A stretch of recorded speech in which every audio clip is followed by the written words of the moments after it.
Who can hear me here? Yes. Yes, nice background. Oh, fine. I'm in a hotel room, so What part of the world? Canada. Okay, so We you can cross the are- border, huh? We are All the time. recording, just as a note. Essential worker. And we will get started in just a moment. Give Anne just a moment to see if she's, Did I use the right link to come on? Because I just went to the agenda because I couldn't find an email with it. that's what I did also. Yeah, you Okay. came in as a participant. That's why you had to wait. Once we went live, then we could pull everybody in. So that's what you did too, Brooke? You couldn't find the email on it? No, I actually went to my Google Calendar. Oh, Yeah, if you save it to your Google Calendar when you get the link, and then just go to your calendar and click on it, you'll automatically be a panelist, I found out. Mhm. for some reason, my iPhone has a hard time doing any searches in Gmail. Only a regular Yep. computer can do it, I guess. I mean, I can figure out how to do it. I've tried, but I just Okay. Oh, Damien, I think you might. froze there. Looks like we haven't gotten any additional people here. Yeah, I don't see Anne. And actually, Damien, you came in as a panelist. I didn't bring you over. So whatever you clicked, it worked for you. Huh, I went to the agenda. Yeah. For Marnie, it might be because you're only in as a South Whidbey, under your South Whidbey email. And so that works. If you don't do Zoom on other emails, sometimes it's easier. Yeah, I clicked in from the Google Calendar invitation. So I don't know if I showed up as a panelist or had to be promoted, but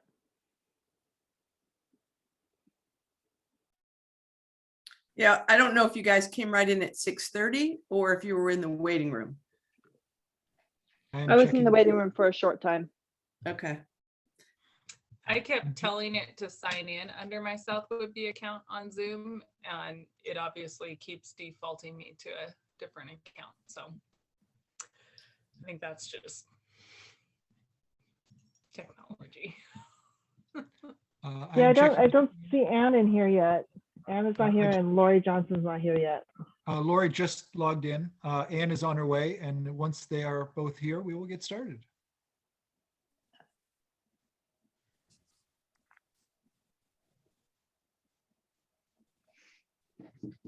Yeah, Christy, you can pull Lori in if you want.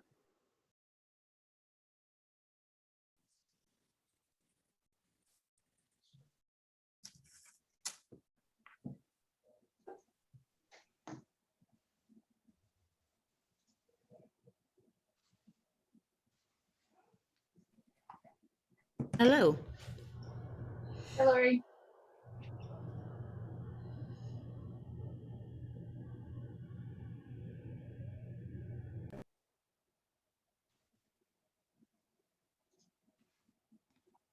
A background picture for Hmm? What was that? Joe had made the remark that I had a nice background, and I was letting her know that I took the picture myself Mhm. a few years back. It's beautiful. Is that from your front deck? No, that's from my upstairs window. Okay.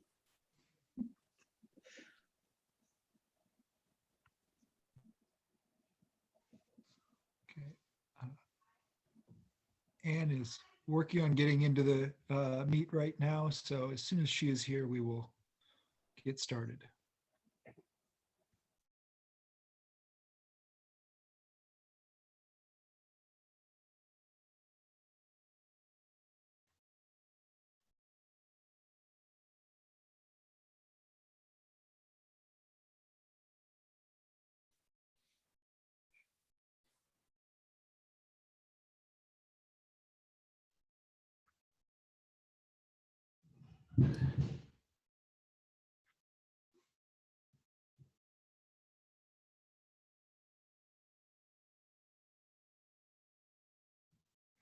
There she is in the waiting room.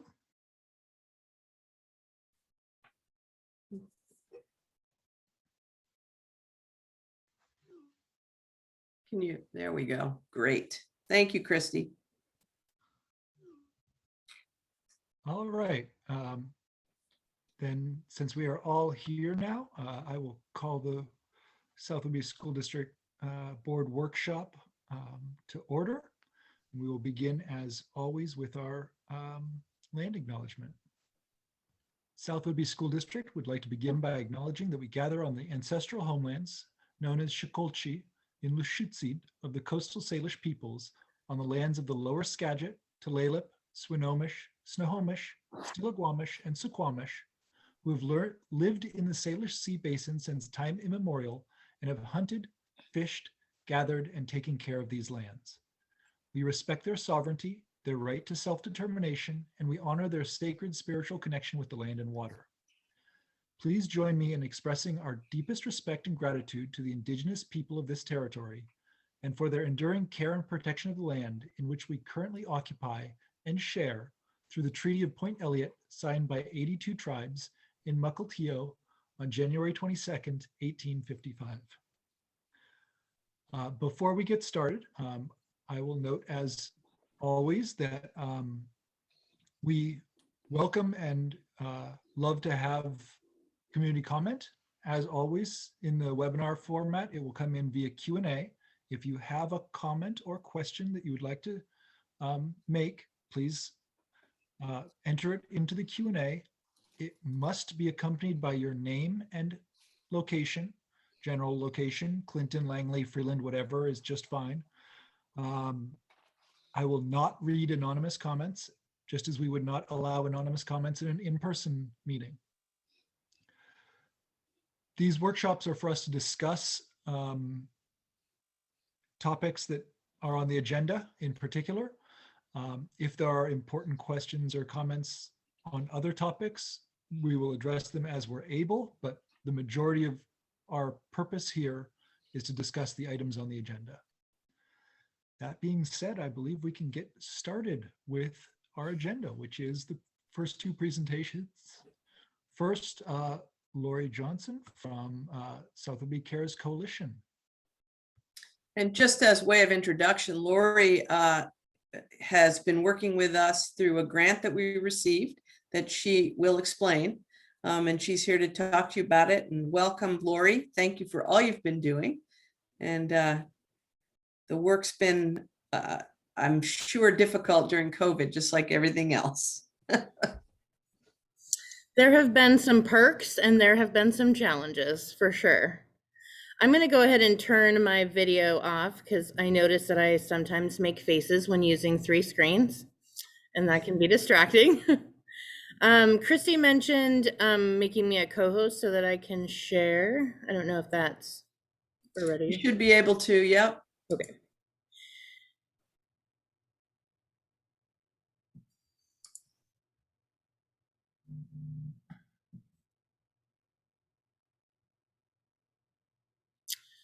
Okay.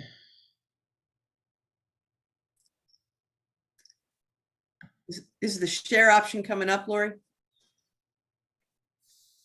Yeah, I'm just working on getting to the right window with Excellent. in presenter mode. One moment. Okay.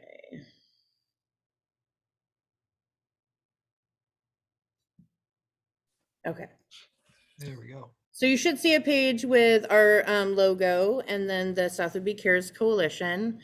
For sake of time, I didn't do a lot of slides giving background too much into the CPWI, which is the Community Prevention Wellness Initiative strategic planning. But just to give a highlight on some of the things that we have going on, and then invite you to join us next week for our full coalition meeting. So South Whidbey Cares. CARES stands for the Community Advancing Resiliency, Education, and Support. And we are here to build and sustain a healthy South Whidbey community, which leads us to our mission statement. We build and sustain a healthy South Whidbey community through prevention strategies, education, and health promotion.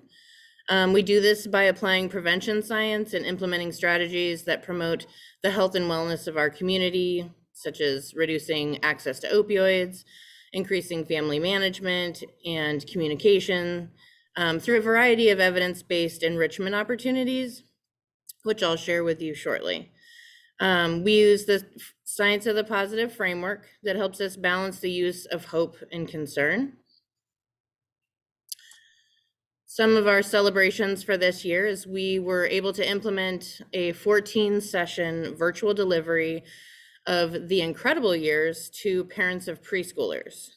And in the middle of a pandemic and Zoom fatigue, that feels pretty good. We had really good retention. Parents were really interested and gained a lot from this evidence-based strategy. We voted to be an anti-racist organization. We developed a change team and have met weekly. We've developed an anti-racist statement and guiding principles to look at our organization and through that lens.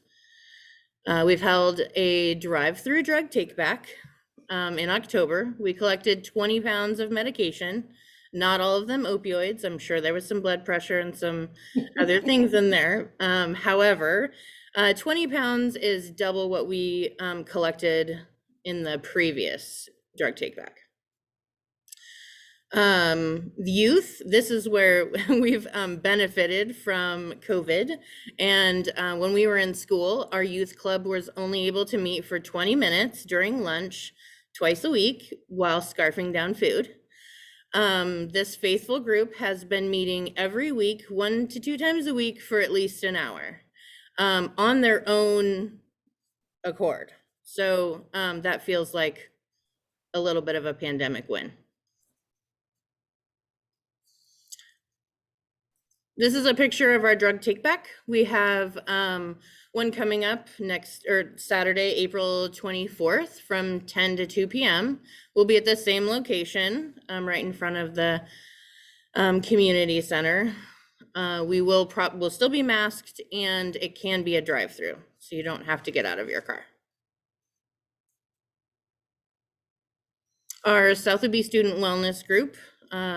This is the logo that they developed. Their goals are to increase wellness among all students 7 to 12 right now. They've done quarterly, at least, envelopes of hope, which was developed last year in June, 3 months into the pandemic. And they really just recently made the goal of being the voice for those who may feel unheard. This is where we started with envelopes of hope, and this is one of our youth hand delivering our first envelope of hope. Each student in the club decided to pick 15 people in the community and have really strategic messages to those who may have impacted them personally or are making a difference in the community. Since then, they've offered envelopes or contributions to the senior class, staff of 712, which incorporated some goodies, and the freshman and sophomore class. The juniors are on the agenda. In February, they sent e-cards to the 10th grade students in honor of Black History Month and encouraging students to be curious and check out the Beloved Community Challenge through Readiness to Learn, and recognizing that Black History Month isn't something that to be celebrated just in February, but every month.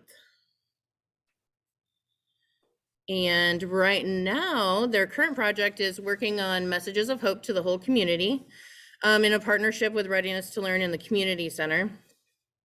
They delivered 3 messages that will be, I believe, on the front windows of the community center. I did get permission that I'm not letting the cat out of the bag, and I was a little nervous. And they've also helped inspire some of the other organizations to develop some messages from the youth that are involved in those organizations. They have been invited to present to the Girl Scouts and on wellness, and they decided, this is their sneak peek, to work on body image and how it affects your mental health. How that might be, you might be influenced through media or other messages, movies, and sort of some of those stereotypes that we hear and see in our society. So that is this month's, actually, I think that's next month's goal. This is Colleen Chan. She's currently on maternity leave. However, she's our student assistance professional, and she offers support to students. And she has a variety of different things that she works with the student wellness group, and then does some screening and intervention for substance use, along with stress management, coping skills, and general prevention activities. Her virtual classroom is available on our website, the school district website, as well as several different teachers have them in their Google Classroom, and students can access some of these resources and programs through her virtual classroom, which is pretty amazing. Every single one of those little Bitmojis links you to something great. So Colleen's doing great, and we look forward to her coming back. She also, even while on maternity leave, has still been working on these prevention newsletters. You've probably seen them come in your email. They get sent out in several different fashions, one, I think, even peach jar. So she's the face among other student assistance professionals across our state who are putting this information together, just to put a face to the paper. This is our social media page, and I share this with you because we're desperately trying to increase our media presence. We're looking for individuals to help who enjoy social media. Not all of us do, and that want to help expand our following and increase our reach of information across the community. We can be a resource to parents and community, everything from prescription medication takebacks to brain science and inspiration. I guess that slide made it twice. Reducing access to unused prescription medication. This is just information about this year's take back, as well as permanent disposal locations. I put this slide in here because I hoped that this slide deck would be made available on the CPWI page on the website so that people can come back and revisit that. This is the new, this isn't a picture of the one at Rite Aid. However, this is what the disposal box looks like at the Rite Aid in Freeland. And it's available anytime the business is open. They do not take liquids. And you should check out the Rite Aid website for any specifics. I don't believe they take syringes either, but they do take any prescription medication in pill form. The Oak Harbor and Island County Sheriff's Office is not doing a drug take back. Because they have availability in the annex building in Coopville as a permanent location, they are not going to accept or hold a site for the drug take back, which is new. So that information is available. This is where our current strategy for family management and communication come in. We're offering the Strengthening Families program. This is for parents and caregivers of youth age 10 to 14. This will be offered virtually. It's a 7-week program. We've partnered with the Oak Harbor Youth Coalition, and we will be able to provide meals delivered to your home. And these activities there's a youth session that happens 1 day a week, and a following session that's for parents and caregivers and then a session for families together. Skip to the next slide. So you see on Mondays, there'll be a youth session. And then on Tuesdays, there'll be a parent session with a full family session, meals provided, and some pretty awesome boxes of goodies. There's going to be, you know, like kits of fun activities and ways to earn things for family engagement, and some fun takeaways there. So we've extended our dates to incorporate more folks into the program, and we're excited to be able to offer that. And then next Wednesday is our full coalition meeting at 3 p.m. via Zoom. If you would like to come to the meeting, it is, it's over Zoom. So please give me an email and I'll get you the Zoom link.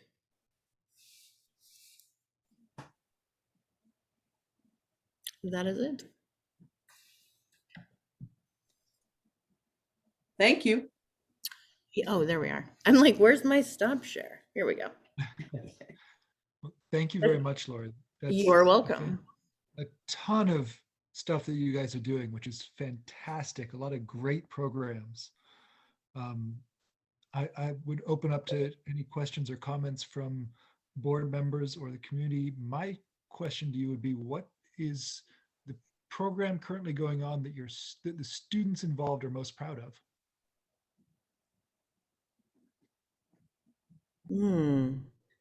I would have to ask them because I wouldn't want to speak for them. That's I would- totally fine. I do think that they're pretty proud of their consistent envelopes of hope, but they've started to expand into some other things like the Girl Scouts, and that might be their thing. Yeah, that looked like a fantastic opportunity, both for the students going to the Girl Scouts and for the Girl Scouts alike. Anything from any of the other board members? Just appreciation for the great presentation and also just for the work behind the scenes that's made this presentation possible. Thank you, Lori. Thank you for letting me present. Well, and my question then would be what we can do to help where it's appropriate. I would say mostly just promoting, and then, we are a collaborative effort. And so, we're really here to serve the students, and so letting us know where there's opportunity for us to engage and contribute to different programs. Keep us in mind, utilize us. Absolutely. Excellent. I see one attendee has a hand up.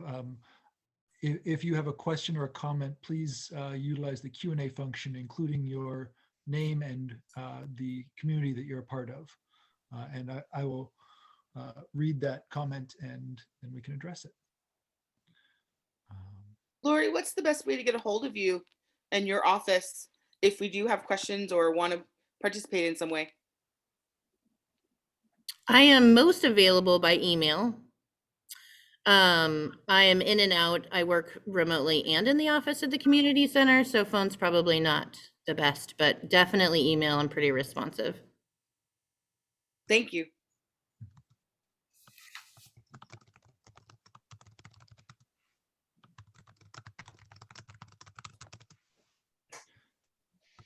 So I'm trying to give the community member time to get the question in before we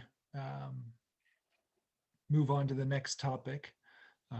So we don't have to bring Lori back in to answer any questions or provide information as necessary. I asked about the kids. What's the program that you're most excited about then?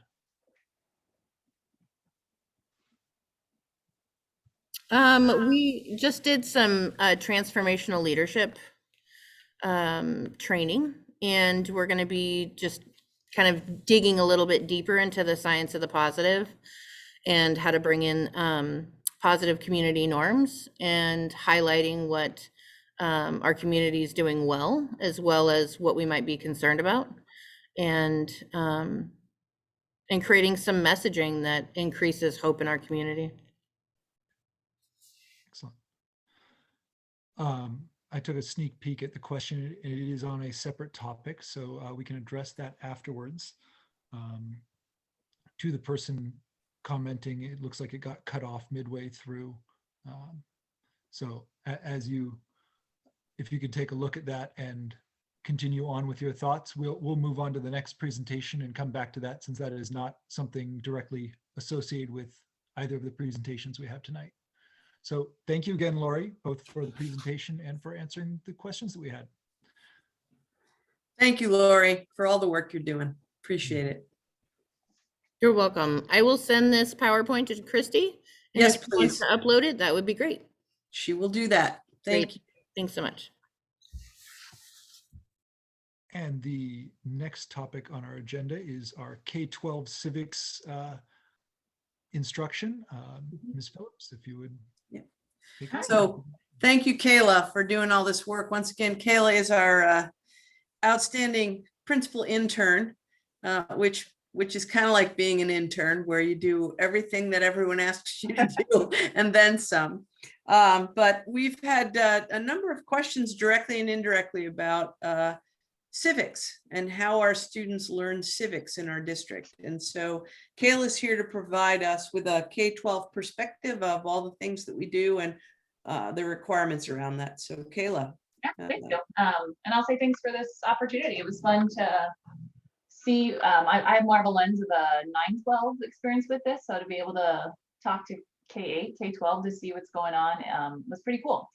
Civics as a whole is a half credit requirement that currently the high school is a senior level class, but I'll screen share and I'll show you some of the cool stuff that I get to witness and hope to kind of dig into a little bit more. So we're looking at civics. So our effective civic education in Washington State. Kayla, can I just stop you for a second? Can you put it in presentation mode? Sure. Because it's, to me, I get distracted. So I appreciate it and thank you. I can understand, yeah. So some of the RCWs that we meet requirements for include those three. Probably one of the most notable would be the CBAs, which is traditionally done. There's 3 levels: a 5, 6, a 7 or 8, and then an 11 and 12 curriculum-based or classroom-based assessment, and that can take on a lot of different forms. I'd say when I was teaching social studies 7, 8 years ago, it was probably traditionally an essay, whereas we've gotten a lot more diverse in our offerings and challenges of how we present what we learn. So there's some cool stuff I've seen. There's 6 proven practices, and I'll skim these because this is kind of our baseline of what we're looking at. To provide instruction in government, history, law, and democracy, and they've even expanded that into geography and climate.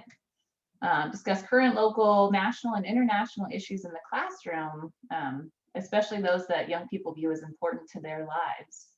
Design and implement programs with opportunities for them to apply community service. And I'll say a lot of what I uncovered, a lot of people have gotten really creative with the time of COVID, but there are some that I might mention that maybe were pre-COVID, have been modified, and will continue as we come back to some state of a vaccinated population. And then extracurricular activities that kind of model what a well-rounded citizen might get to engage in. And then participation in school governance. And then the last one, my screen sharing. Participate in simulations of democratic processes and procedures. So I kind of use these 6 to gather a lot of information at each grade level or at each building level to see what it looks like. And I'll say, based on the conversations and materials I gathered, every teacher in every school really caters it to school appropriate, developmentally appropriate activities that they engage in. So discussion in a kindergarten class versus a 12th grade class about relevant topics in the world are going to look a lot different. And we have professionals that facilitate those conversations, and they do a really great job of gathering global views and allowing kids to process and share their thoughts, but keep it age appropriate. So our first one is that view of classroom instruction. So you might see a little bit, and you can kind of see how things kind of tier up. It's kind of scaffolded really nicely. One of those that kind of tiers through most of it would be something like the Constitution and Bill of Rights are kind of sprinkled at the 5 through 12 level, and then they're just tiered and analyzed at different lenses and levels of appropriateness. Whereas like in a kindergarten classroom, they're dealing with learning the structure of government and processes of society through class meetings, talking about roles, agreements, and voting and making decisions as a group, much like we do when we vote. BWET is a project-based learning activity, which is heavily emphasized in civic education. But what they're targeting in BWET, and I've got a couple hyperlinks for you, they're looking at relevant issues. For example, our third graders are learning about our daily impacts and how it impacts the Salish Sea and the orcas that we share our environment with. And they're thinking about their lives and choices they make and the impact that it has in a very project-based way. So they're thinking about the actions they take and what it does to the world around them, which to ask a 7 or 8-year-old to do that, to think about that, is pretty cool. Very project-based, whereas civic issues of interest to students. Basics in some government structure at the K-4 level, starting to think about branches of government. And then restorative practices, kind of like as a society as a whole, we're starting to think about how we engage in good citizenship. 5-6 level is focusing on the more traditional, thinking about wars, colonialism, and the impact that it has had and is continuing to have. The CBA, the 5th grade level, expanding on government structures, and then more project-based learning, tackling civic issues of personal interest. So you're going to see a lot of theme with personal interest. What does a student have a passion for? And what's cool about where I sit is at the high school level with clubs, I see a lot of maybe what they were thinking and processing at younger grades turn into clubs. We are, we have ecology clubs, we have Days for Girls clubs, that they've taken these passions and then they start to take action. At the 7-8 level, they're looking at Supreme Case court rulings applying to their CBA. So our 8th graders recently wrote a persuasive essay, taking a constitutional issue and then utilizing it as a document of reference within their essays. Freedom of speech, school searches, book bans, kind of common topics. A lot of discussion on current events and analysis, looking at the Electoral College. It was kind of a big fall for a lot of us, and so they were looking at that. Voting rights, processes. High school Bill of Rights and Constitution is embedded throughout, more than just social studies.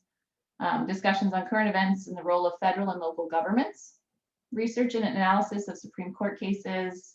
A lot of primary source document analysis, having debates, discussions, and utilizing that information in essays. And then a lot to talk about amendments, especially free speech and what that looks like as a citizen versus a student or in other locations. An economics connection.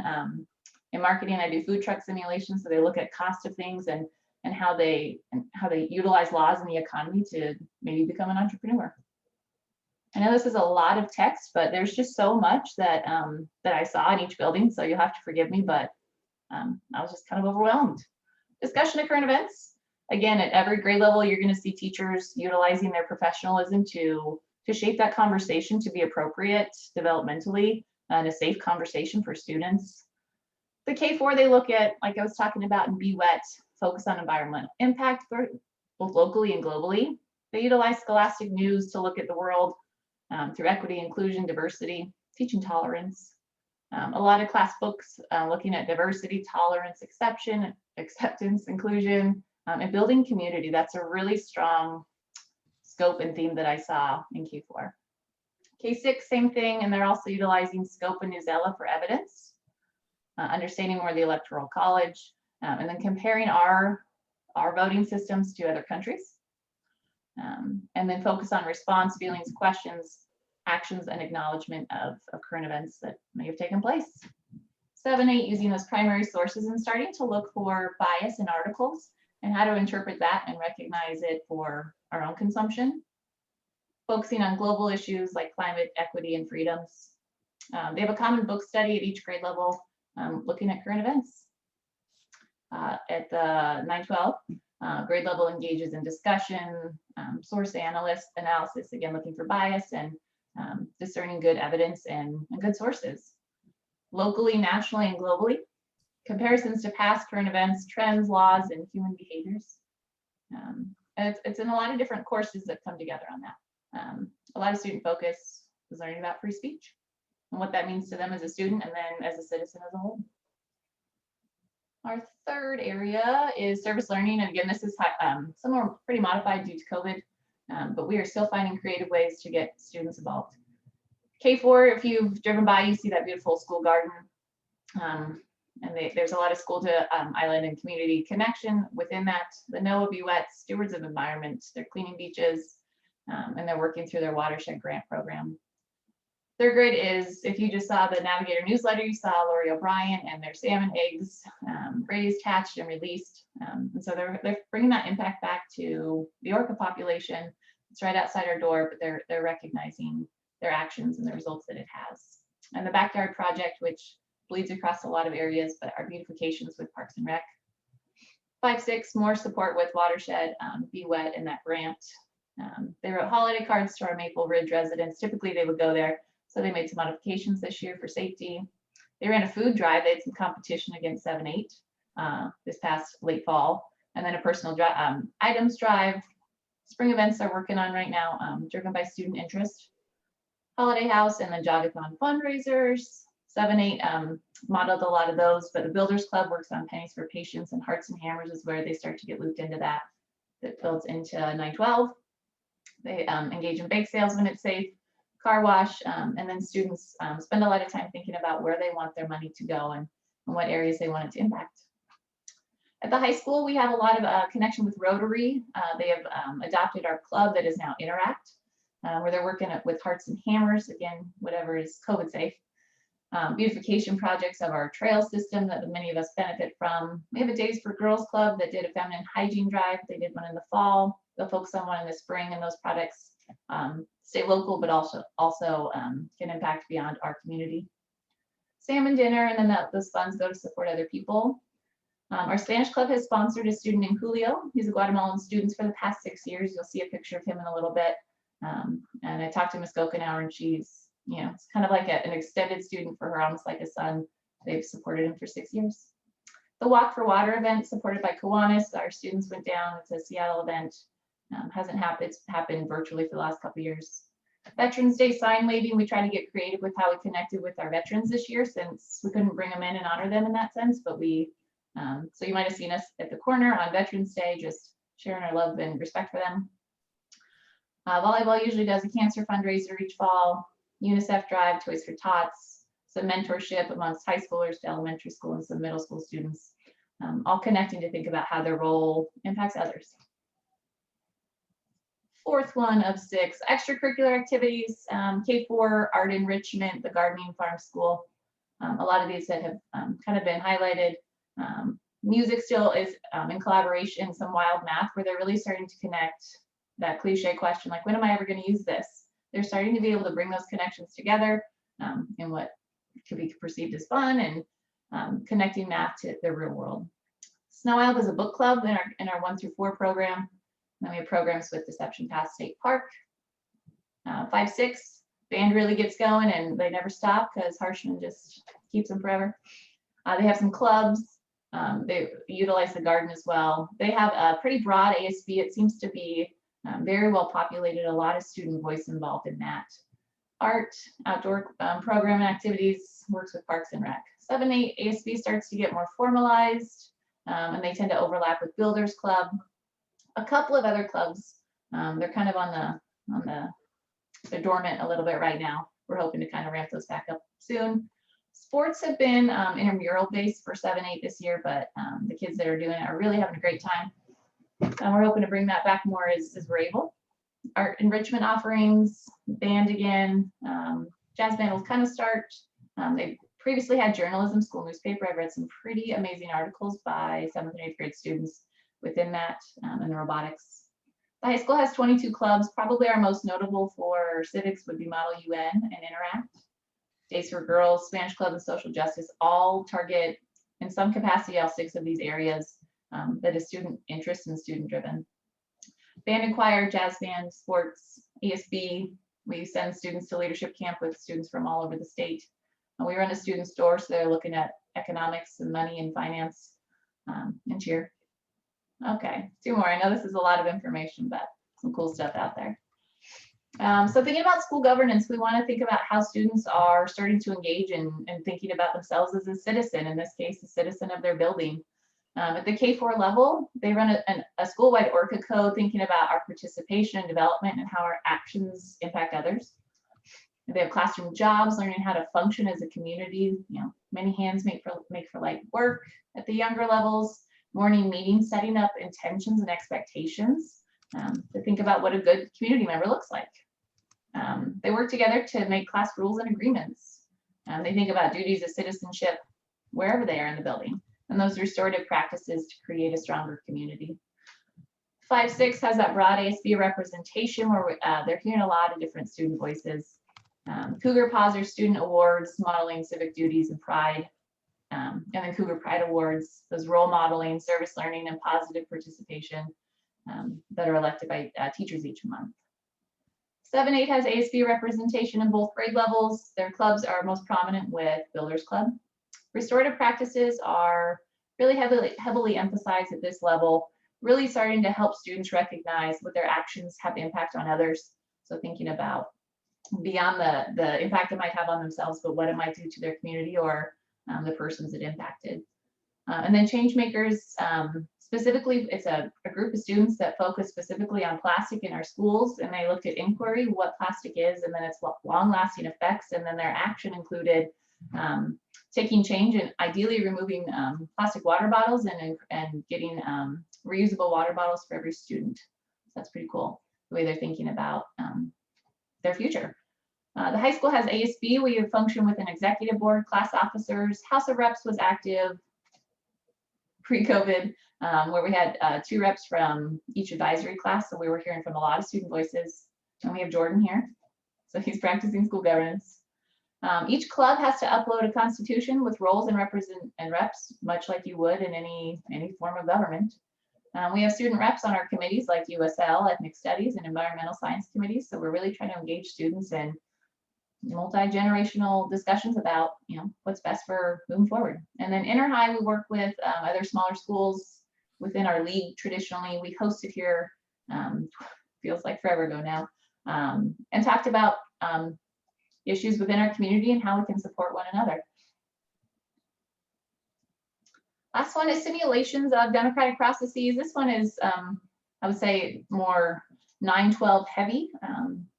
Just thinking about appropriateness, but in the K-4 level, they're using iCivics, which is a CAMI program, PebbleGo, BrainPop, and they also engage, like we've talked about, they do simulated voting in class to think about the climate and the environment and what the expectations of their room is, so you have that responsibility and buy-in, and all students feel that they have a process and a vote.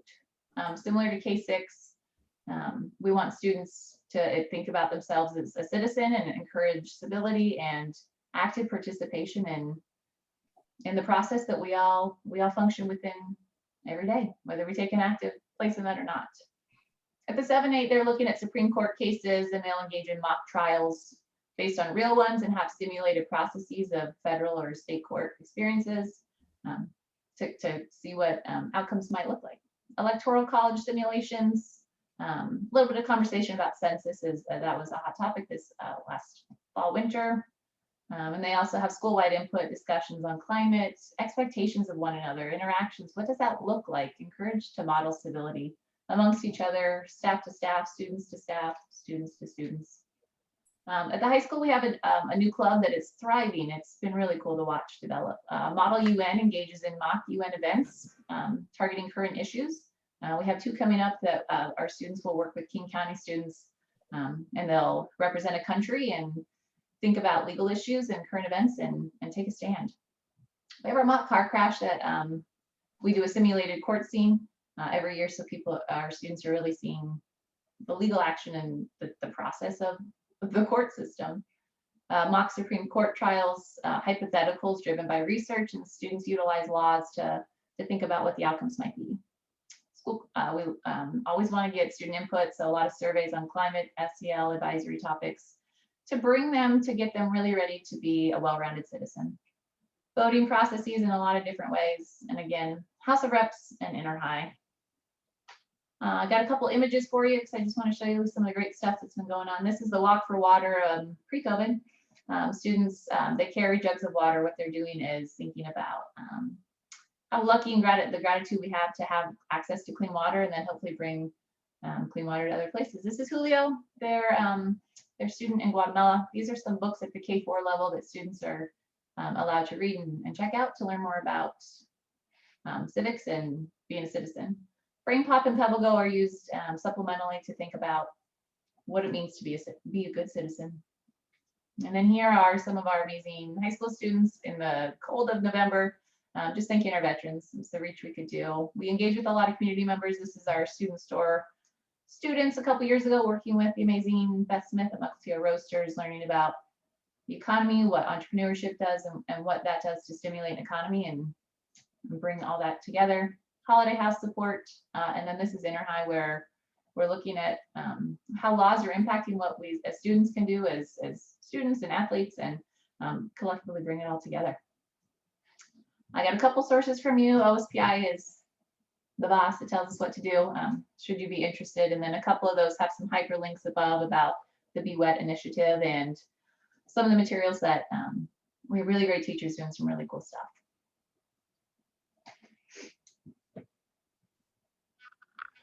Thank you very much. You're welcome. It's a fantastic in-depth presentation of what we're doing. A lot of details there. I would say if I was in class, I would never put up that many words in a PowerPoint, but there's just too much to cover with a lot of great teachers out here. Yeah, treating us like adults. What's with that?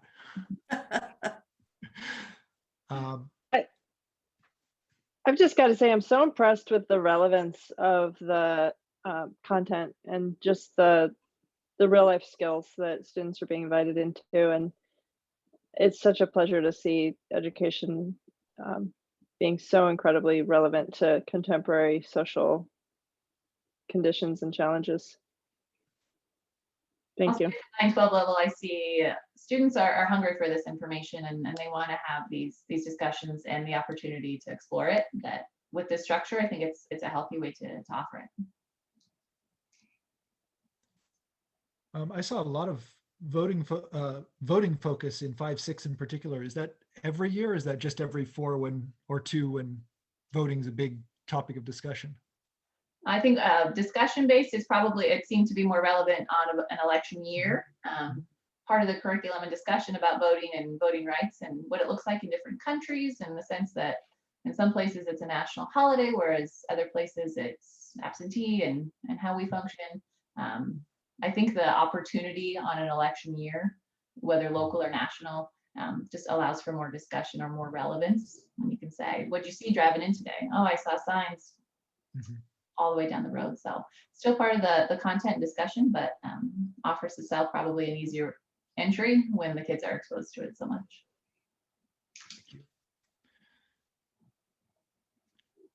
Thank you. Not to put you on the spot too much, Jordan, but do you have any thoughts on civics education at South Whidbey? Not really. I think that Ms. Phillips put out just everything. I think she explained a lot of what us as students are experiencing and going through, so she did a really good job with that. Thanks, Jordan. I mean, you're in most of these things that we do, at least at the secondary level, and I appreciate your work. It really, I mean, to the 20,000-foot view is we start with kindergartners learning about their community and creating community, all the way up through how to participate in your community. So I think it really meets the mission of the district well, the work that's happening. So to get a kindergartner to think about their plastic consumption and how it impacts orcas is pretty cool. mm-hmm. Yep. I see that one of our community members has hand raised. Again, if you have a comment or question on the topics being discussed, please toss it into a Q&A and I will read it aloud so that we can discuss it. There is one partial question in here from Paul Rempa that is not directly on this subject. I just want to note, Paul, that I only got through resources on the school district website is all that came through. So you might have to try to copy and paste the rest of that. Any other questions from Anne or Andrea or Damien, or comments? Seeing shaking heads. Seeing shaking heads from everybody. Let's see. I have a question from Paul Rempa about if I'm going to answer the question. I only have a partial question here from you. I can certainly read it, but it doesn't get through to the end of it. And it is also not directly related to this topic. So I'll complete discussion on this topic first, and then I'll read what I have of your Q&A inquiry. I will certainly read anything that the committee wants to talk about, as long as it's appropriate and respectful, as we would allow at a in-person conversation. So are there any other comments or questions for Ms. Phillips? I think that we're set then. Thank you again. That was very complete, very, very thorough presentation, which I appreciate. Welcome, Amy. Lori Johnson from Freeland says, great presentation, Kayla. Thank you.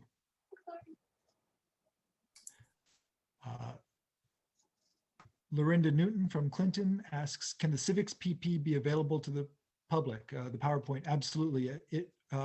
We will get it up on our agenda shortly, so anyone can look at it there. Before we get into the policy review, I will, yes, Lorinda, it did go by very quickly because there was a lot of information there. So it's very helpful to have that up on the website, and we'll definitely get it up there as soon as we can. Before we get on to the policy review, I'm going to read what I have from Paul Rempa. I know that he's an Islander. I don't know what area he's from. It says, please read, skim through my statement, then answer the questions at the end. I want it on the record. He says, my question is, since South Whidbey School District follows diversity, equity, and inclusion, DEI, or otherwise known as CRT, critical race theory, how does this bring unity to the students, parents, and teachers? BrainPop is a good example of critical theory. How is that benefiting all stakeholders? Look, some examples of diversity, equity, and inclusion resources on the school district website. And then that's where the comment ends. I would, Dr. Moshe. Yeah, I would suggest that everything Kayla just talked about in civics education is about how we bring our students together. It's really all about creating community. I'm not sure about the question on BrainPop. I don't really understand the question. We don't, again, I'm really not clear on what the question is. A good example of critical theory, I'm not sure what that means. So BrainPop is an app that students use at the elementary level. Certainly if the board wants a presentation on the apps that we use, we can arrange that, but I don't really understand what the question is. As a husband of a teacher, a fifth grade teacher in another district, I know that BrainPop is used by many districts. It's a very common tool for providing snippets of information on a wide variety of topics. Okay. I would say that building community, I would agree very much with Dr. Moshe that building community is a key part of what we want to do. And building that community is the importance of including everyone, being inclusive and providing equitable opportunities is part of building that community. That's exactly the work we've been doing, is building community and coalition and creating opportunities to come together around topics that are sometimes very difficult. So that's exactly the work we're doing. If there's more comments, we'll look at them after we go through the policy review. So I'll now turn it over to Andrea for her speciality. Thank you, Brooke. So this first one, I think for just our public's knowledge, this might seem a little odd for districts to have, but it's actually not that uncommon. This first policy talks about just our staff members within our buildings having access to overdose reversal medications in the event that somebody experiences an overdose on campus. And so it clearly outlines who would be able to provide that, what would be provided, and the steps that they would take in that instance. And we don't typically adopt these kinds of policies because we anticipate using them. We adopt them with the understanding that sometimes students and or community members may be on or near our site. And as part of a public agency, we have the capacity to help in those situations and provide support faster than what other paramedics or other emergency responders could provide.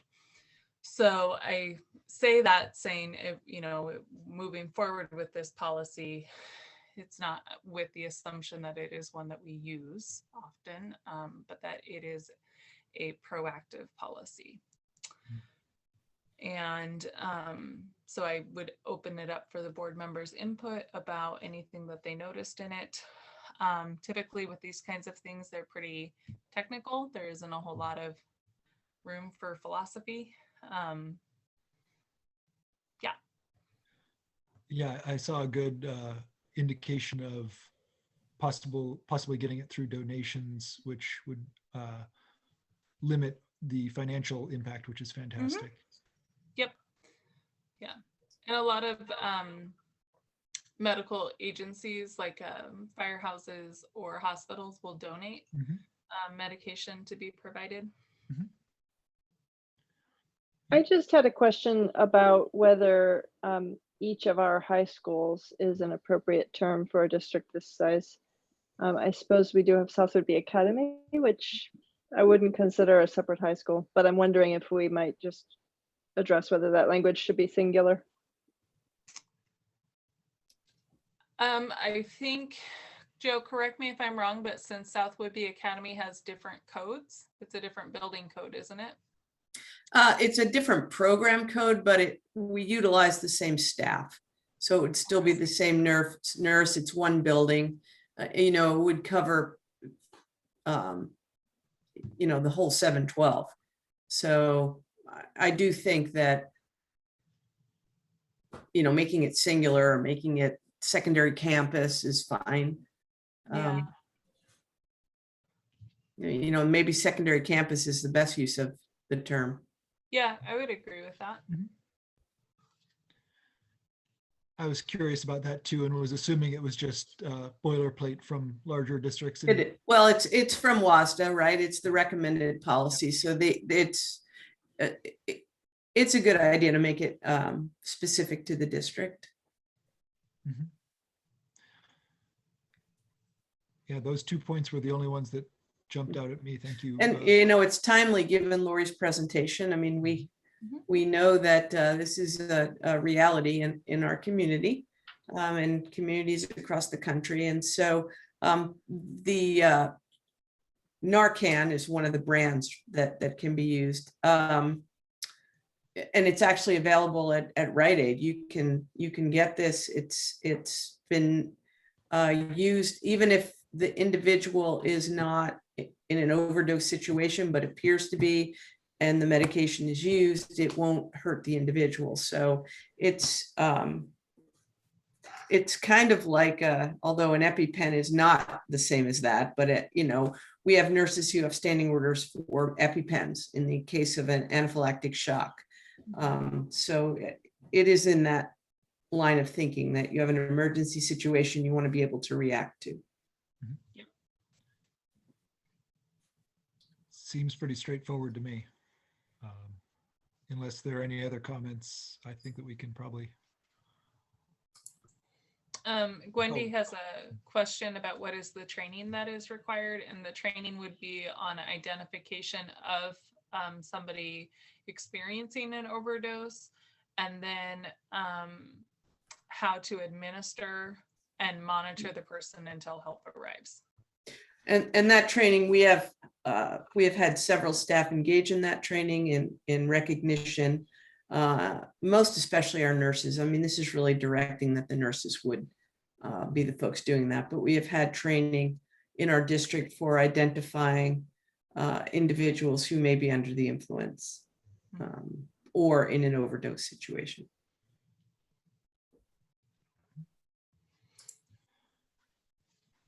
All right, I think that's probably set on that one. All right. Nutrition, health, and physical education. I'm kind of bouncing between different windows, so let me know if I'm off. Okay. I think that this was pretty straightforward, just looks at what that means for South Whidbey School District. And this is an update, is it not, Andrea? We've had this policy in place. So. Yes, it's an update. I had a question about the PE review that's mentioned there. I understand that we have been in unusual times the past year, so there certainly wouldn't be anything from this year, but I was just curious on the standard timing on that and whether that's something that goes to Dr. Moshe or to the board or.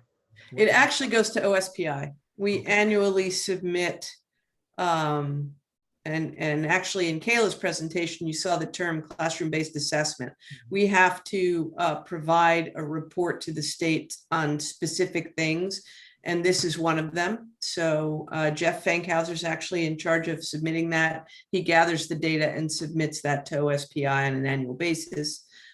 It was waived last year. The next one at this point is due in June. But of course, as always, if the board would ever want a presentation on what we do for health or PE or wellness or any of those things, we're happy to do that. But those reports are submitted to OSPI. Thank you. Just curiosity based on that. I did notice in the PE section, it mentions in high school 3 terms equaling 1.5 credits, but then having 1 credit offered every year. Does this mean 2 classes for different students, or? I'm sorry, where are you on this one, Brooke? Just a second. It was in the PE section. Let me figure out exactly where it is. I'm pulling it up on my own computer so I can scroll through. Physical education.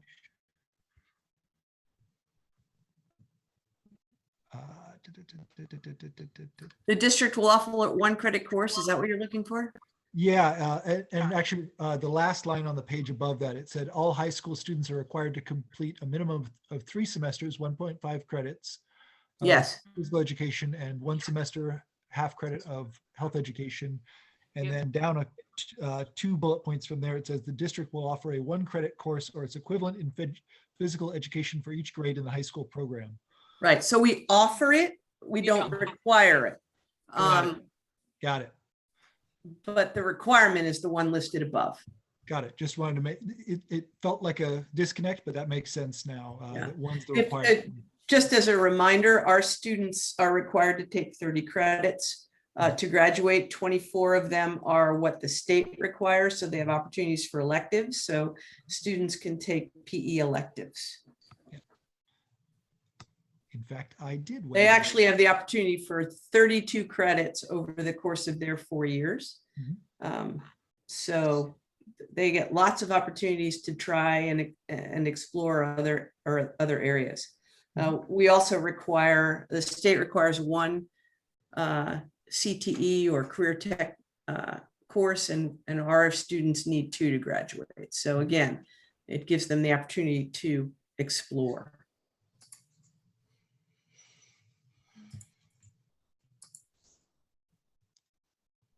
Any other question? Any other questions or comments on this? Not on this one, but Lori Johnson had a comment regarding the opioid reversal. Yeah, I was going to get to that immediately after this one. Yeah. Okay. Okay. So Lori Johnson from Freeland.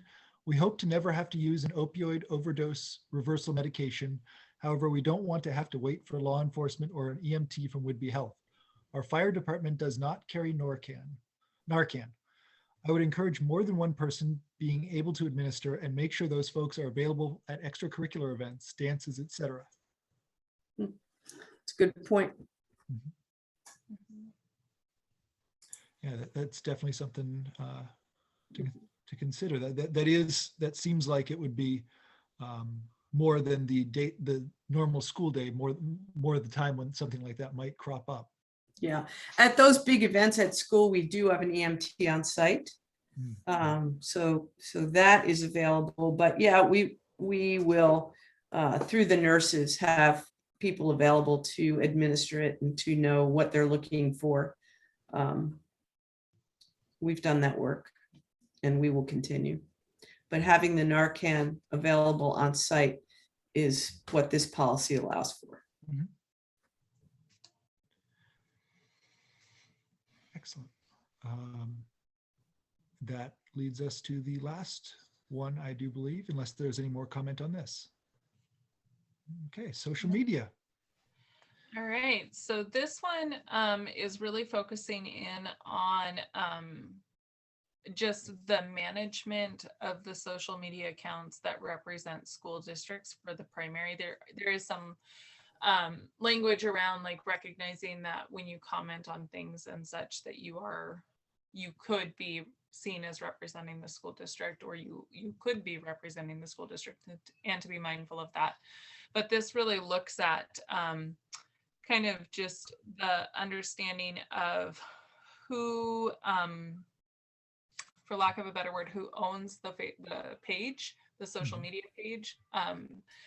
So we have South Whidbey School District. We also have 4 schools within there. We have multiple clubs, different sports, and all of those places kind of have their own pages. And so who manages that, and who, how is that information conveyed? It also looks at what South Whidbey School District reserves the right to do in terms of whether or not they remove comments that would be in violation of this policy. This is a draft one that, Christy, you put this one together, I believe, and pulling from other social media policies from other districts. And so this is one that I would encourage the board to really be thoughtful about and look at what pieces we really want to hold tight to, and what parts we might want to shift or change.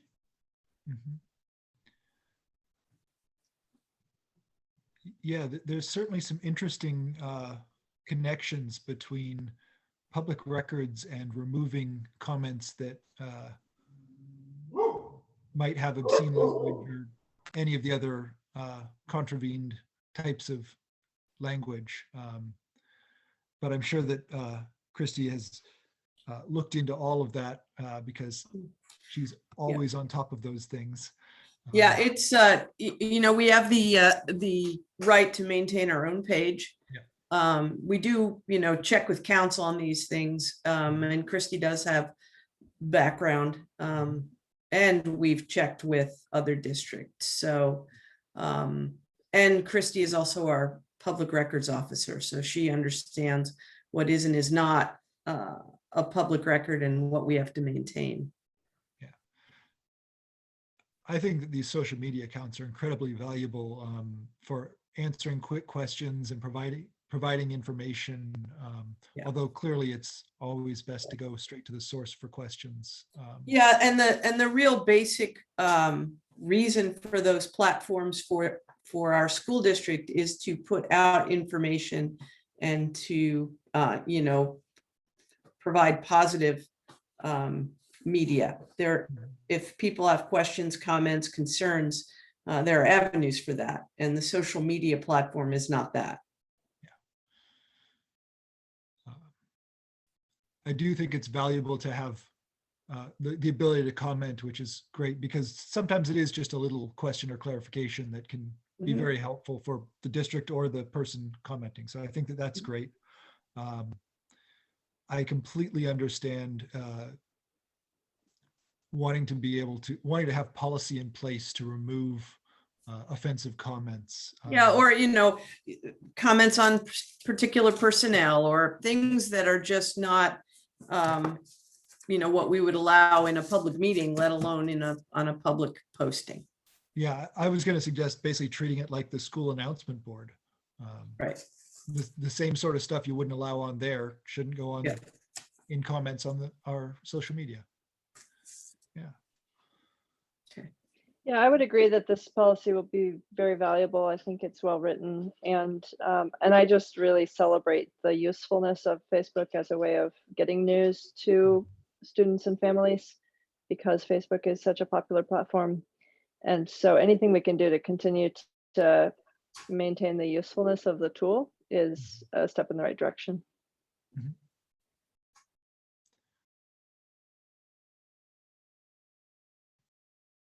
All right, well, Yeah. that is it for policy. Well, that went nice and quick. So thank you, Andrea, as always, for addressing each of those in a clear, crisp, collected method. And thank you, Christy, for putting those the social media policy in particular together. I will address the 2 Q&A here. Paul Rempa asked, why cut off chat mode? We have closed down chat mode so that we can focus comments and questions on the topics at hand. And so that we can control the flow of discussion, so that we can actually address things without them continuing to spiral. It's the same thing that we would do at an in-person meeting, where one person at a time can come up and make public comment or address the board in another way. So that's why we've removed chat mode, so that we can, because these are board meetings in public rather than meetings of the board with the public. I often push the board a little further than I think some people are comfortable, trying to get more public comment. But we still want that comment to be focused and addressing the topics at hand or topics of concern when it comes to public comment. Also, Brooke, the chat is harder to keep a record of, Yes. where the Q&A is easy to submit to be able to document it for a public records request. And so in part of us meeting virtually, we have certain things that we have to abide by, and that's one of them. Absolutely, yes. Thank you very much, Andrea. That's absolutely correct. Thank you for the reminder on that. Paul Rempa does ask, why is the disconnect between the language of diversity, inclusion, and equity anything different than CRT language? I'm not certain that I understand that question either. Well, I would ask Paul, if you want to put in another question, where do you see that disconnect, or is the concern that you believe? I don't want to put words in your mouth. Yeah, I don't even know what CRT is, so I'm, That's the critical race theory. okay. We don't use that term, or we talk about racial equity, diversity, and inclusion, and we are walking that road. That's what we are working on with our staff and our students. Led by policy 0001, our equity policy. Correct. As a matter of fact, talking about our vision and mission, that will come up in the next presentation. So, Excellent. okay. So Like- now superintendent update on face-to-face instruction. Dr. Moshe, on to Yeah. you. So I will present to you once again my education in a pandemic. It's really, I've decided that when I do superintendent updates, I think I'm going to just keep using slides for you, because it at least gets it into the record. Mhm. Okay, so again, this has come up several times. Just want to be clear that we are we have a vision, mission, and values that were adopted by the board in 2018. They were modified from previous vision, mission, and values. And we are working toward every student being multiculturally engaged, literate, and an active community member. And again, I think that it's only one aspect of what we do, but the civics presentation really talks about how we're one of the ways that we are working toward that vision. And, you know, helping our students be resilient, innovative, compassionate, productive graduates, just ready for the world they're going to enter. And then the values that we are working with. So the goals of around the pandemic are, of course, safely returning to face-to-face instruction and robust education.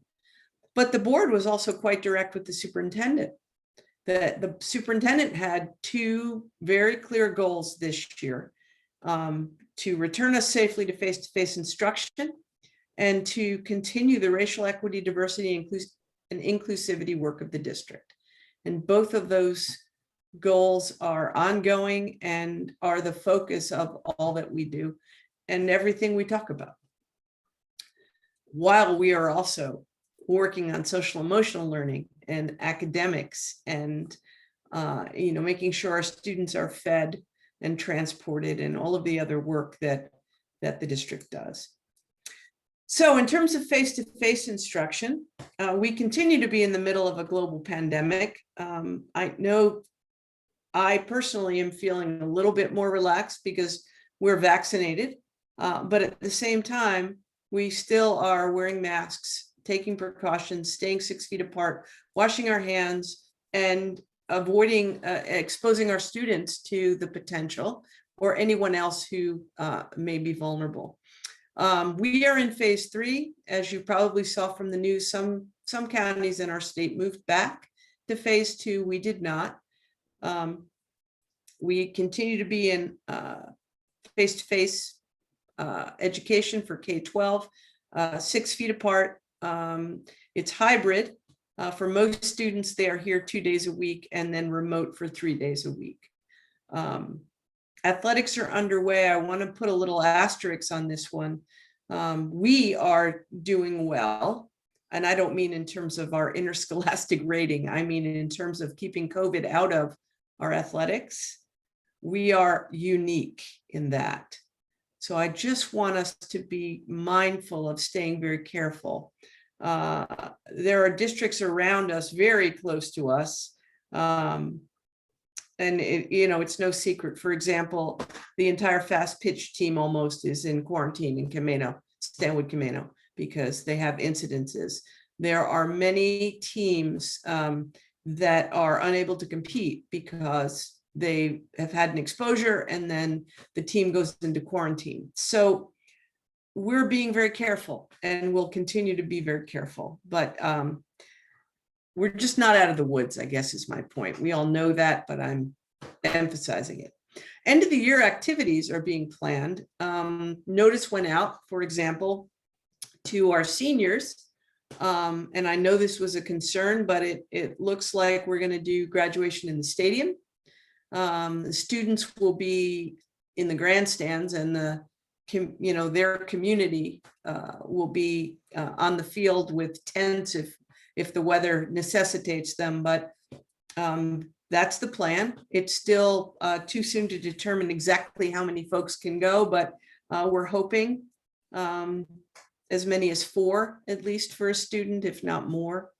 Other activities that seniors learned about, there will be a senior parade, there will be, some of the typical activities done in a COVID way, but in person, which is a better situation than last year. So we're making progress. So lots of things are happening in these 8 weeks that we have left. Looking at where the disease is in our county, we're still in the moderate range. You can see the trend is, it goes up and down, but we're still below 100, which is very good. And our hospitalization rate is down.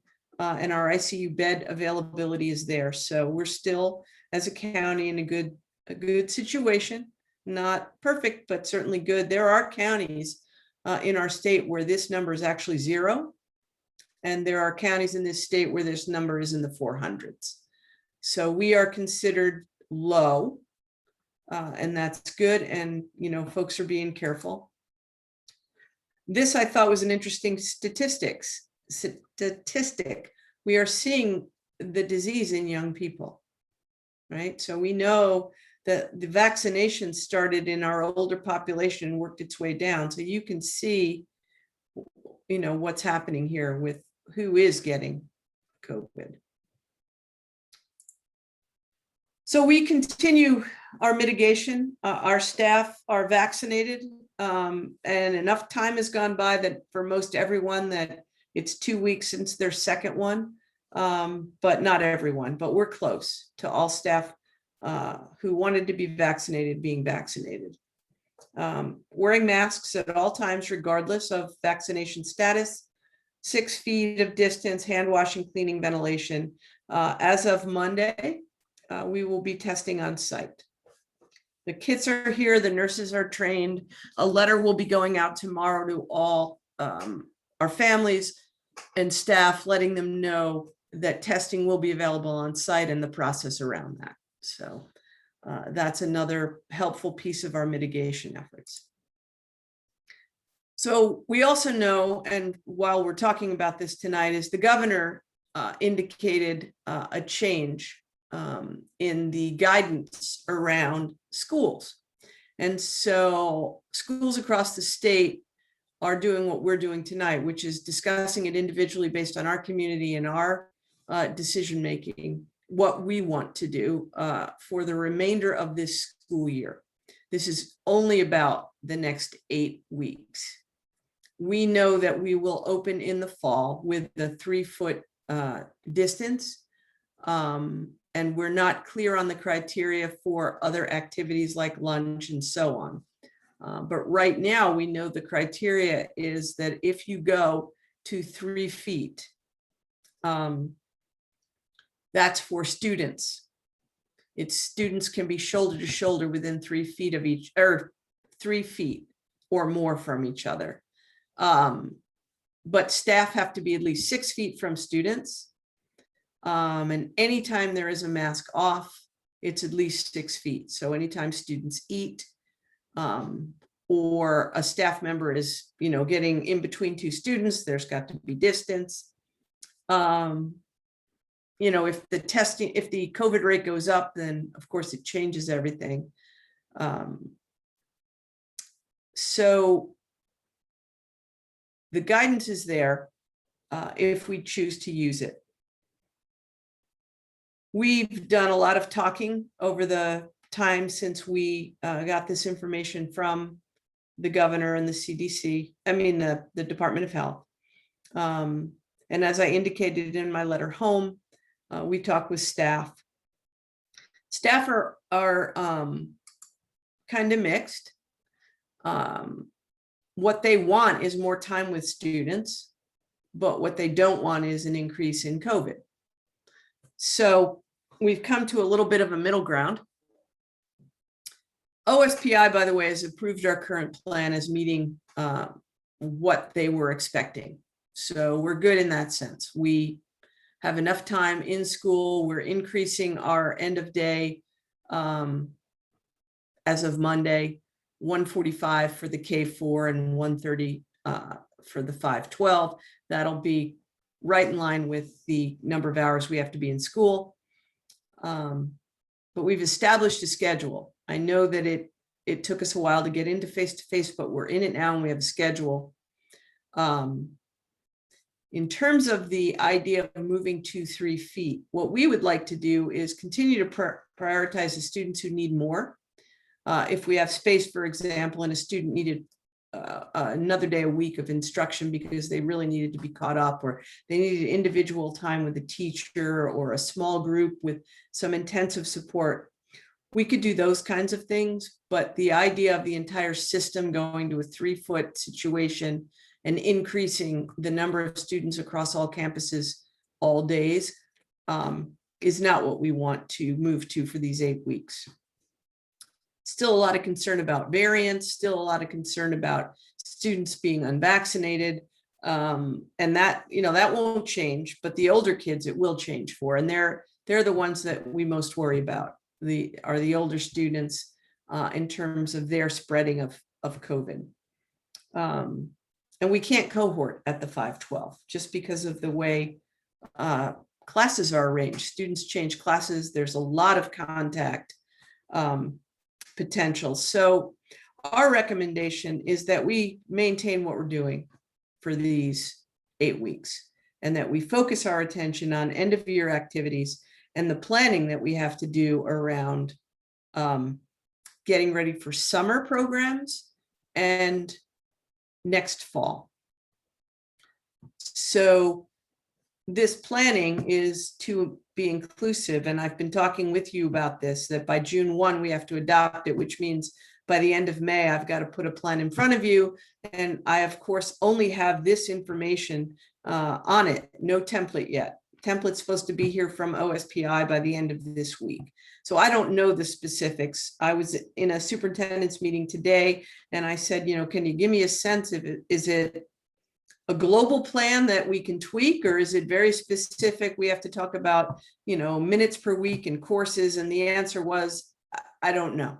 So again, we're making plans, and we feel good about the plans we're making. And I'll give you a preview of what it looks like so far.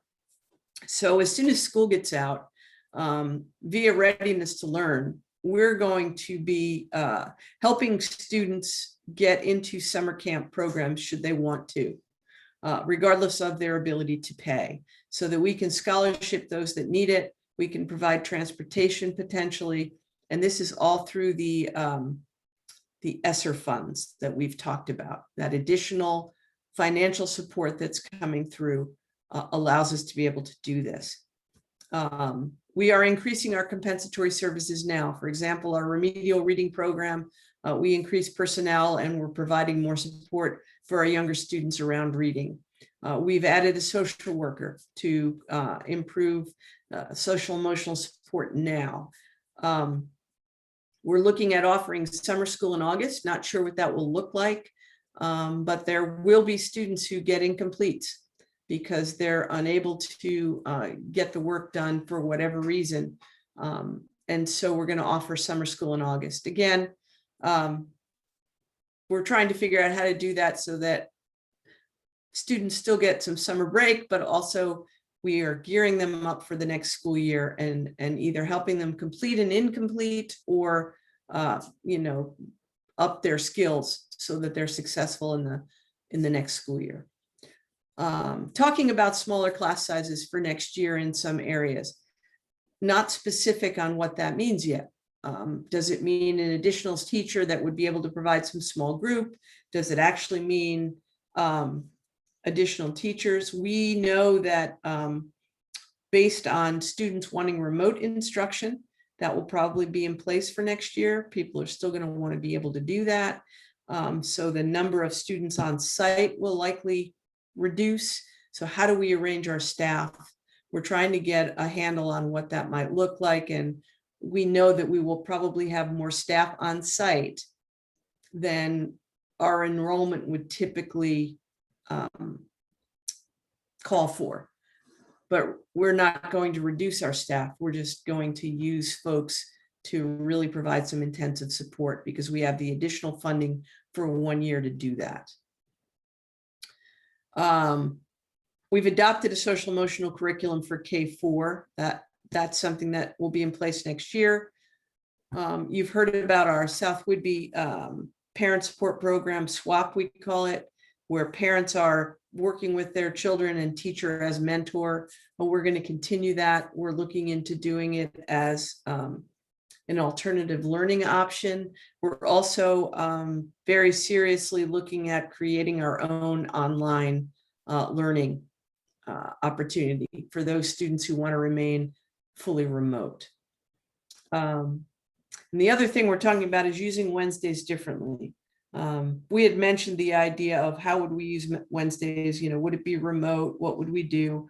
We want our students to get support on Wednesdays that may look different, right? How can we provide them learning recovery or extracurricular opportunities or enrichment?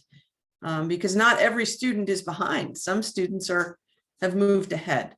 So again, these are tentative ideas that we believe will meet the criteria that the state is going to provide for us based on what it says on the left of this slide.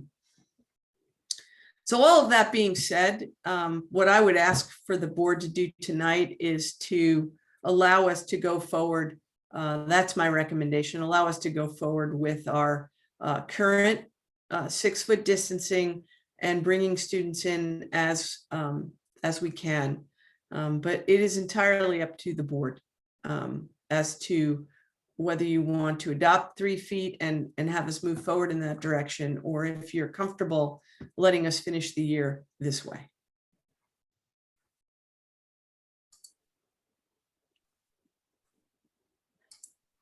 Speaking for myself, I really see the sound reasoning behind the approach of staying with the current protocol for 8 weeks and focusing on what can be offered in summer and next year, plus successfully continuing with what's being offered now as is. I think from my perspective, we have a lot of variables that are being thrown at us. And my personal approach would be to limit as many variables as we can change at a time and to really focus in on what is it that we want to change. If we want to change how many people are on campus at one time, then I would recommend we do not extend and we don't move forward in that, which would be counterintuitive to the plan that we've been following. If our intention is to extend students' time with in-person learning, then I would recommend that we not change how many students they're exposed to. There's a reason why what we're doing is working. There's a reason why it has gone as smooth as it has. And I think that if we start just opening gates and changing too many variables, that we risk not having as safe of a reopening as we could.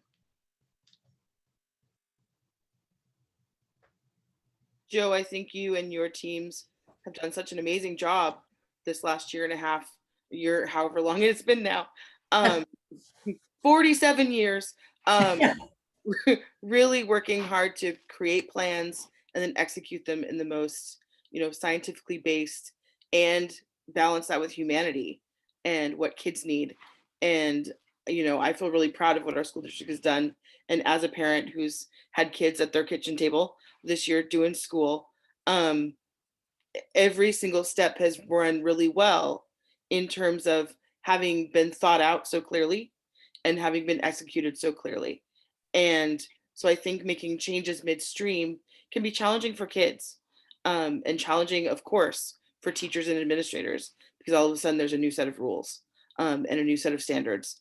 And so looking at it from that perspective, as well as the science perspective, I think that I'd rather see the energy go to continuing that clear planning so that next fall and this summer can be just as successful as this year in the rollouts. So that's my sort of parental / professional hats kind of mishmashed together. I would Jordan? also add to that, Anne, as parents, right? I think all of us are parents on this board right now, except for Jordan. But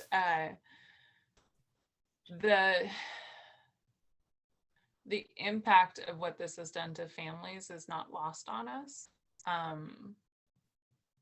I know it is exceptionally hard to be a two income household with 2 people working out of the home and having to plan on a student only attending school 2 days a week. Like, I get that. And because of the way we have structured this plan, as inconvenient as those 3 days are, and I understand the inconvenience with them and the hardship that comes with that, it's predictable. And what is not predictable is if we have an outbreak in the school and all of a sudden everyone has to turn on a dime and shut down for 2 weeks. And I think that that's something to keep in mind, because it's not that we don't recognize the hardship. It's not that the school district doesn't see that. But what returning in person looks like is very different than what it was before. And I think that Jo and her team have been doing an incredible job of trying to be mindful of that, so that while we cannot lessen the hardship and while we cannot lessen the childcare concerns and the work-life balance, all of those things, we can at least make it predictable. Thank you, Andrea. I will say I do speak from a place of privilege. My kids are in high school. I can work from home. So absolutely, I know there are so many different, subsets of how this is affecting people. So thank you for that clarification. I appreciate it. Yeah. Jordan or Damien, do either of you want to chime in? I think the rest of the board just completely gathered up my thoughts basically too. From a student's perspective right now, hybrid is going really well.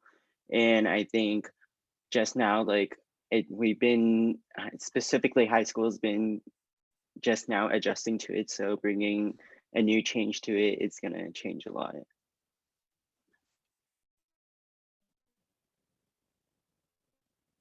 Only thing I would tell you, Brooke, is that the board, for the most part, other than you and I, have given Jo the support in continuing what she's doing. I, on the other hand, I look at the governor and I say, if the governor says 3 feet's okay, I'm going to accept the governor's recommendation. He probably knows something that I don't know. But anyway, that's my 2 cents. Yeah, I see the hardship that Andrea mentioned, of having children at home while the parents are trying to work. I see the trust in advice from official sources that Damien's mentioning. I absolutely see all of those. I see what Marnie and Jordan and Ann all mentioned about consistency, looking at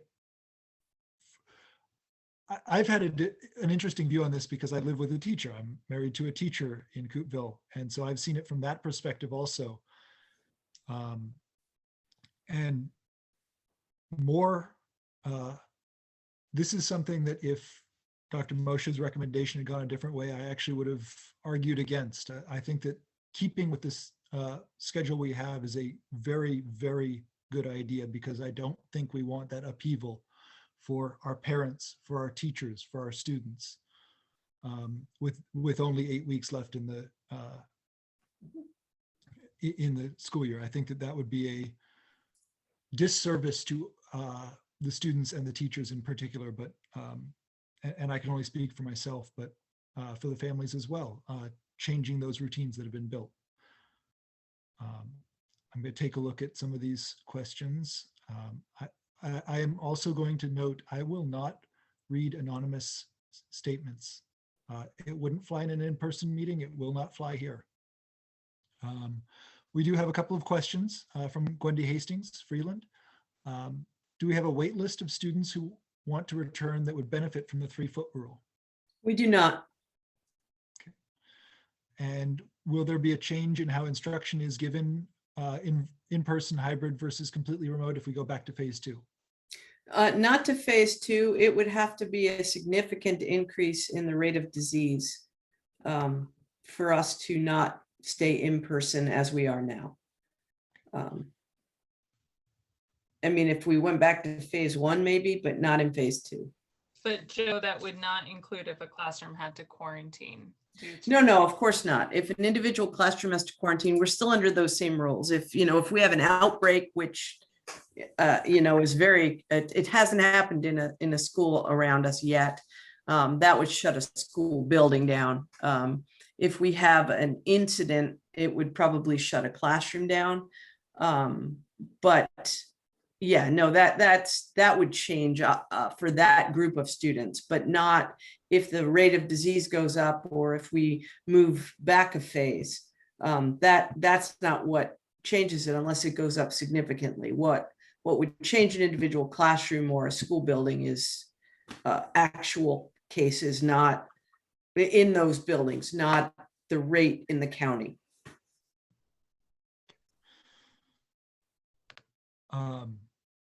So while acknowledging that the governor has loosened the restrictions, it sounds like the board as a whole wants to accept the Dr. Moshe's recommendations to remain as it is.